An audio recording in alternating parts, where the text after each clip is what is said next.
एक भी कटमुल्ला यहाँ पर दिखना नहीं चाहिए। ये त्योहार हिंदुओं का है, ये त्योहार हमारे सनातनी शेरनियों का है। किसी मुल्ले की, किसी ढुल्ले की, किसी लाटे की यहाँ पे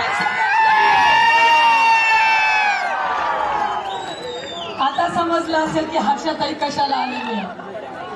हे जे आपल्या नवरात्री पंडाल मध्ये हे लांडे येऊन अश्लीलता फैलावत आहेत ना, ह्याचा मला विरोध आहे। आपल्या बहिणींना घेऊन, तुमच्याच बहिणींना घेऊन, बहीण म्हणजे फक्त ती मराठ्याची आहे हर्षू ठाकूर, आणि हर्षू ठाकूर राजपूताची आहे ही नाही। हर्षू ठाकूर हिंदूची आहे आणि हर्षू ठाकूर इथं गरबा खेळत आहे, तर गरबा खेळणारा हा तिचा भाऊ हिंदूच पाहिजे। कोणता लांडा जिहादी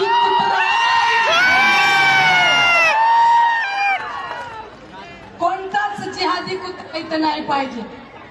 मला एक गोष्ट सांगा, आता त्यांच्यामध्ये तर सण राहतच नाही, त्यांच्यामध्ये तर बहीण भावाचं ते रक्षाबंधन, क्योंकि जो अपने बहन को बेगम बना